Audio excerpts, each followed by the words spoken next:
संसार की सर्वोत्तम विद्या को, वेद विद्या को हम लोग जानने के लिए उपस्थित हैं। स्वयं वेद में ही कहा गया है, अथर्ववेद में कहा गया है कि स्तुति करो इस वेद विद्या की, इस वेद माता की। स्तुता मया वरदा वेद माता प्रचोदयंताम। और यही वेद विद्या, ये वेद माता प्रचोदयंताम, हमें प्रेरित करे। इसकी प्रेरणा ही हमारे जीवन का आधार बने। और ये भी महिमा बताई गई कि इस वेद माता की कृपा क्या होती है, भगवती श्रुति हमें क्या देती है, ये वेद विज्ञान क्या देता है। तो लिखा है, आयु हो व्यक्ति को वैसा जीवन जिसे जीवन कहा जाता है। जीवन की कामना करता है प्रत्येक व्यक्ति, तो वास्तविक जीवन की प्राप्ति होगी इससे। प्राणः, व्यक्ति प्राणवान, क्रियाशील बना रहेगा, क्योंकि यह वरदान देने वाली शक्ति है। इसको इसलिए कहा स्तुता वया वरदा, वरदान देने वाली शक्ति है ये वेद माता। स्तुता मया वरदा वेद माता प्रचोदयंताम। पावमानी द्विजानाम, ये द्विजों को पवित्र करने वाली वाणी है। द्विज से मतलब ज्ञानी ब्राह्मण, या दूसरे शब्दों में कहें कि जिसके 2 जन्म हो गए हों, उनका कल्याण करने के लिए यह वरदान देने वाली, पवित्र करने वाली वाणी है। यह वेदों की वाणी। अब द्विज उन्हें कहा जाता है, एक जन्म तो जिन्होंने इस धरती पर लिया माता पिता के द्वारा, लेकिन दूसरा जन्म उनका जागरण से, ज्ञान से, विवेक से, होश से जो गुरु द्वारा मिल गया। इस रूप में भी हम लोग ध्यान रखें कि द्विज शब्द का प्रयोग किया जाता है, ब्राह्मणों के लिए तो किया ही जाता है, लेकिन द्विज पक्षी को भी कहते हैं और द्विज दांत के लिए भी कहा जाता है। ये दांत के भी 2 जन्म होते हैं। एक वो जो दूध के दांत कहलाते हैं, आते तो वो भी हैं, काम वो भी देते हैं। शुरुआत में उन्हीं से काम चलता है, लेकिन उसके बाद जीवन चलाने के लिए फिर दूसरे दांत की जरूरत पड़ती है। और ये कहा जाता कि पहले वाले दांत जो है ना, वो बड़े महत्वपूर्ण थे, उन्होंने भूमिका बनाई, लेकिन उनसे काम नहीं चलेगा। दूसरे दांत होना बहुत जरूरी है, दूसरे दांत आना बहुत जरूरी है। दूसरे दांत जब आते हैं वो जीवन भर चलते हैं। माता पिता से जन्म ले लिया तो उसको कहा जाता है कि एक पशुवत जीवन जीने के लिए, पशुलोक में जीवन जीने के लिए एक स्थिति आ गई। लेकिन दूसरा जन्म बहुत जरूरी है, जो ज्ञान से, विवेक से, समझदारी से, होश के द्वारा आपको मिलता है, और जिस जन्म को देता है गुरु। जीवन की ठोकरें भी गुरु बनती हैं। जहाँ से कुछ सीखने को मिलता है, रोजी रोटी कमाने को मिलता है, तो वो भी एक शिक्षक आपके जीवन में है। और शिक्षक एक नहीं, अनेक होते हैं। लेकिन जो लोक सुधार दे और परलोक सुधार दे, ऐसे गुरु का मिलना, जन्मों की यात्रा जो आपकी चल रही थी, कष्ट भोगते भोगते, और फिर ऐसी विद्या का मिल जाना कि जीवन सार्थक हो जाए, लोक सुधर जाए, परलोक सुधर जाए, उस स्थिति को कहा जाता है कि ये दूसरा जन्म है, और इसको गुरु देता है। पक्षी को इसलिए द्विज कहा जाता है कि पहले तो वो इस धरती पर अंडे के रूप में आता है, लेकिन अंडा कोई मादा दे दे तो उसको जन्म नहीं कहा जाता। लेकिन वो बड़ा महत्वपूर्ण है। अगर वही नहीं हो तो फिर आगे का जन्म होगा भी नहीं। लेकिन कहते हैं अंडे का आ जाना महत्वपूर्ण नहीं, उससे ज़्यादा महत्वपूर्ण है उस अंडे से पक्षी का प्रकट होना, इसलिए उसको द्विज कहा गया। द्विजों के लिए एक परंपरा और मानी गई है कि ब्राह्मण, क्षत्रिय, वैश्य लोग, इनको यज्ञोपवीत दिया जाता है, तो उस समय कहा जाता है जब यज्ञोपवीत दिया जाता है तो वह द्विज वाली स्थिति आती है। और उस समय 3 ऋण चुकाने की व्यक्ति को जिम्मेदारी दी जाती है, उत्तरदायित्व व्यक्ति लेता है। और वो 3 ऋण है, माता पिता का, गुरु का ऋण। इनमें ये बात ध्यान रख लीजिए कि मातृपितृ ऋण तो अपनी जगह है ही, गुरु का ऋण, ऋषि ऋण जिसे कहेंगे, समाज का ऋण, ये सब आपके ऊपर हैं। आपका कर्तव्य बन जाता है कि अपनी संतान को अपने से भी योग्य बनाकर समाज को अर्पित करना। इससे हमारे पितरों का ऋण चुकता है, और ऋषियों ने जिन्होंने ज्ञान दिया, और देखा जाए तो हमारे ऊपर तो हमारे शहीदों का भी ऋण होता है, जिन्होंने बलिदान दे करके आप सबको सुरक्षित किया है और आपकी परंपराओं को जीवित किया। जीवन दे गए वे लोग, आपके लिए मर गए जो लोग। पीछे मैंने आपको सुनाया था कि ऐसा व्यक्ति, जब जॉर्ज वाशिंगटन का नाम हम लोग अपने ढंग से लेते हैं, लेकिन ऐसा कोई व्यक्ति जीवन जीते जीते अपने समाज के लिए, देश के लिए कुछ करके चला जाए। लेकिन एक दूसरा और नाम था। जॉर्ज वाशिंगटन तो वो व्यक्ति जिसने बचपन में ही नहर में डूबते हुए एक बच्चे को कूद करके बचाया। माँ की गोद में बच्चे को दिया, देने के बाद उस बच्चे को जब उसके अंदर जीवन लौट आया, मतलब उसको पानी मुंह से निकल गया, होश आ गई, तो बच्चा खड़ा होकर मुस्कराता, ताली बजाता है, चलो एक काम पूरा हो गया। और उस माँ ने उस समय उस बच्चे को देखकर कहा था, तूने मेरे बेटे को बचाया है, अवश्य इस दुनिया में तो एक महान व्यक्ति बनेगा। अमेरिका के इतिहास में उस व्यक्ति का बहुत बड़ा नाम है, उनके नाम पर वाशिंगटन शहर भी है।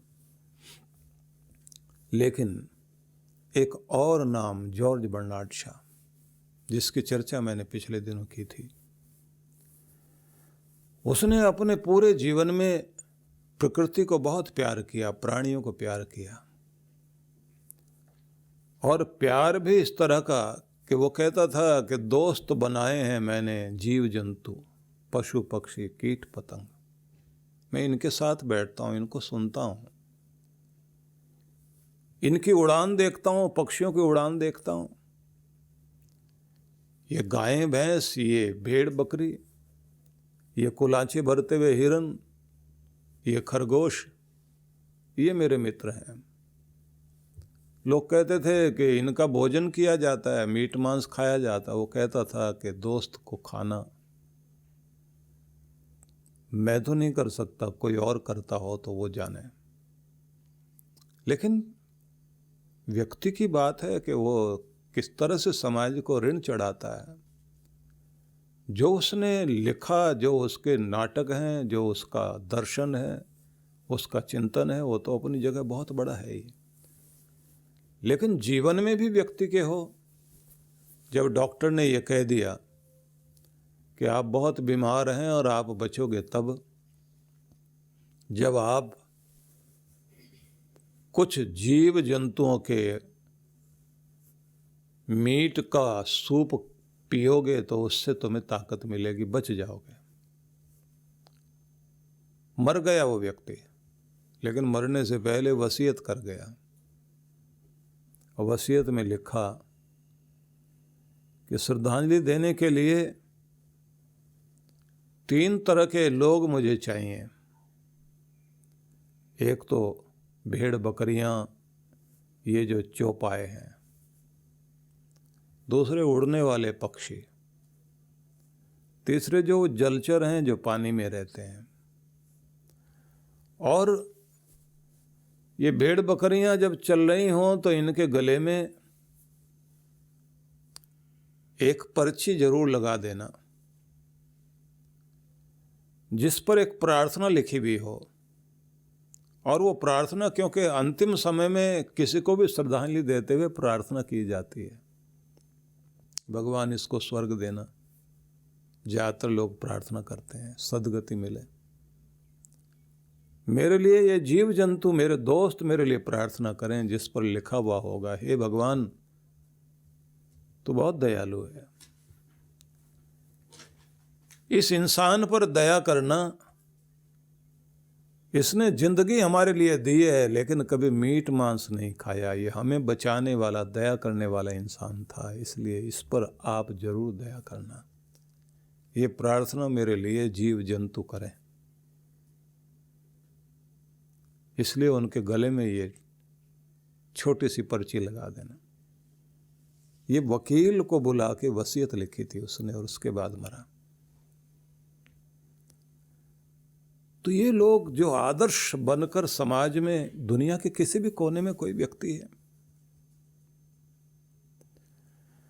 अगर वो मनुष्यता के लिए कुछ भी बड़ा करता है और एक प्रेरणा देकर जाता है तो समझ लीजिए उन सब के ऋण हमारे ऊपर है। और जो हमारे देश के ऋषि मुनि, ज्ञानी ध्यानी, कपिल, कणाद, जैमिनी, पतंजलि, पाणिनि, न जाने कितने कितने ऋषि मुनि हुए, कितने कितने आपके शहीद हुए, सभी का ऋण हमारे सिर पर है। यज्ञोपवीत दिया जाता है तो ये उत्तरदायित्व दिए जाते हैं कि अपनी इस पृथ्वी का भी कर्ज चुकाना है तुमने। इसलिए द्विज होना आसान बात नहीं है। दूसरा, द्विज का मतलब होता है द्विजन्मा। अगर सीधा अर्थ किया जाए, द्विज मतलब द्विजन्मा, दो जन्म वाला। जो दो जन्म ले चुका है वो द्विज है।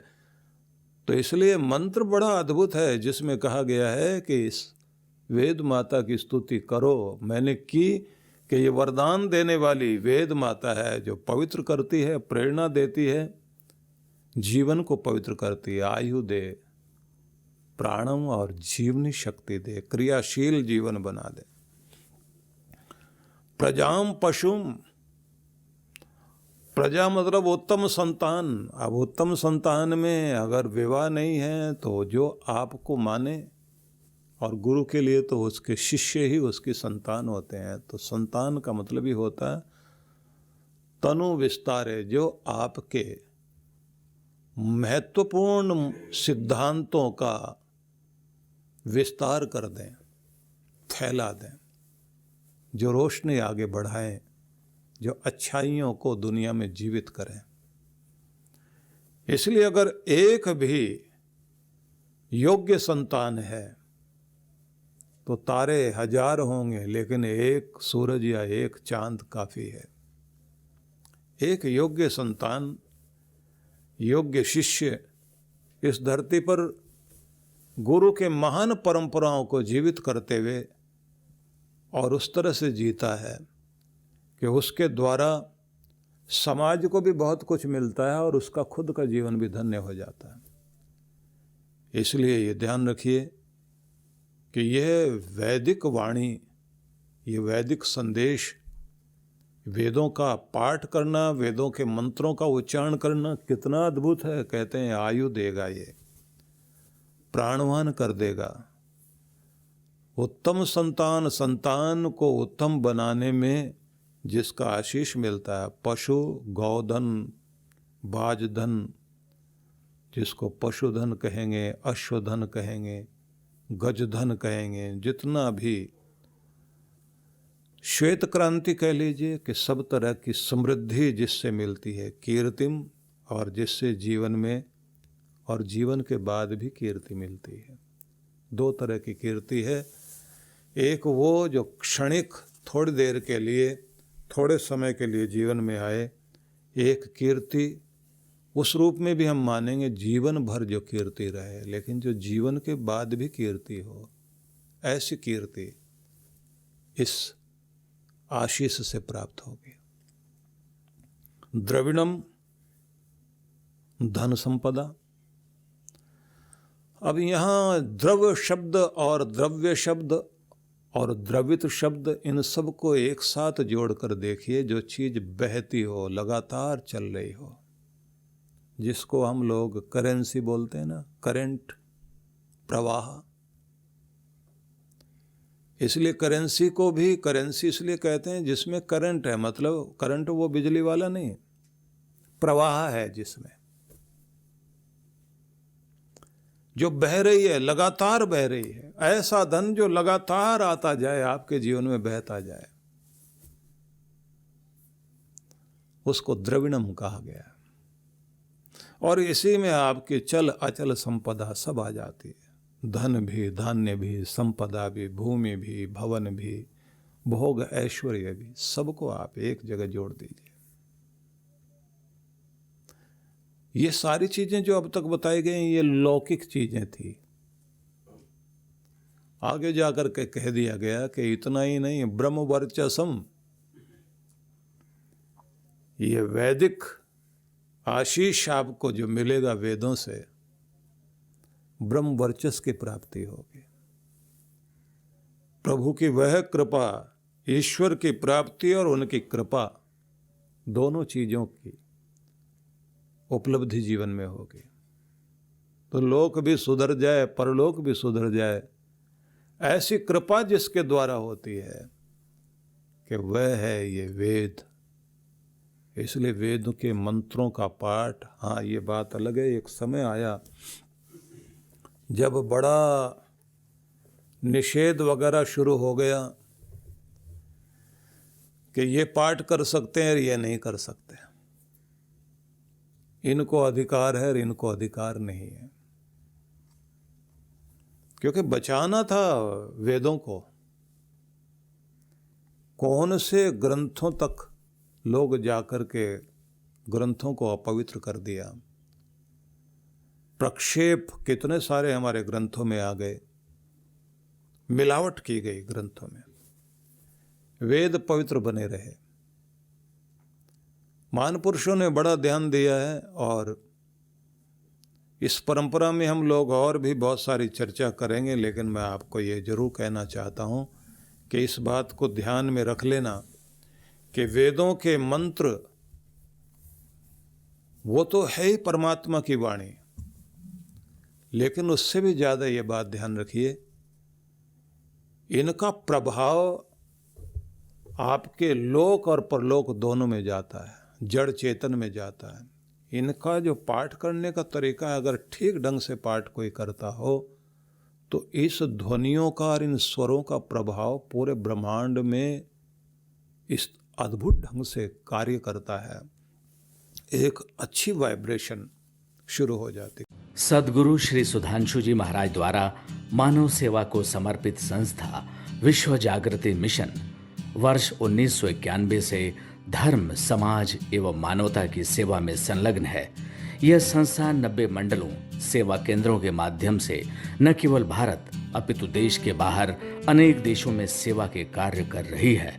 संस्था की स्थापना से लेकर अब तक विगत 30 वर्षों में जहां लोगों को सन्मार्ग पर प्रेरित करने के उद्देश्य से गुरुवर ने 7000 से अधिक प्रवचन दिए हैं, वहीं देश के राज्य की राजधानियों व प्रमुख नगरों में लगभग 40 आश्रम, 25 मंदिर, सत्संग भवन व ध्यान साधना केंद्रों का निर्माण हुआ है। दिल्ली में करुणा सिंधु धर्मार्थ अस्पताल एवं फरीदाबाद के आरोग्य धाम अस्पताल में लाखों जरूरतमंद रोगियों का उपचार व ऑपरेशन किया गया है।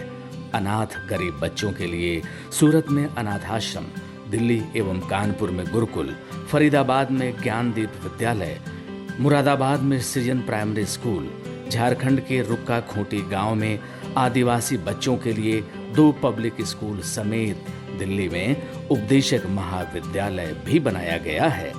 इन शैक्षणिक संस्थाओं में लगभग 2500 बच्चों को शिक्षित व संस्कारित किया जाता है। दिल्ली के आनंदधाम आश्रम में जहां वृद्धाश्रम एवं वानप्रस्थ संचालित हैं, वहीं आश्रम की कामधेनु गौशाला में 125 गौओं की सेवा की जाती है।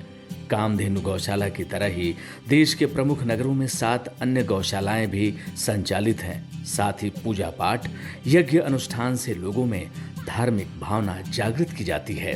ओम अग्नये सप्तजिह्वाय स्वाहा, ओम अग्नये हव्यवाहनाय स्वाहा, ओम अग्नये शोधनजाताय स्वाहा। गरीब जरूरतमंद महिलाओं को सक्षम बनाने के लिए जहां कई तरह के प्रशिक्षण दिए जाते हैं, वहीं गरीब कन्याओं के विवाह में सहयोग भी किया जाता है। प्राकृतिक आपदा जैसे कि बाढ़, भूकंप, तूफान आदि में जहां मिशन द्वारा प्रधानमंत्री राहत कोष में सहयोग किया जाता है, वहीं जैसे वर्तमान में चल रही महामारी कोरोना संकट काल में जरूरतमंदों को भोजन, राशन किट व सांसों के संकट से जूझ रहे जरूरतमंद मरीजों को देश विदेश से मंगाकर ऑक्सीजन कंसंट्रेटर बांटे गए। मानव सेवा को ईश्वर भक्ति मानते हुए सेवा परमो धर्म के भाव से विश्व जागृति मिशन के सेवा कार्य निरंतर जारी हैं। आइए मिशन के सेवा पथ पर बढ़ते कदमों में कदम से कदम मिलाकर चलें और मानवता की सेवा में दान सहयोग कर पुण्य के भागीदार बनें।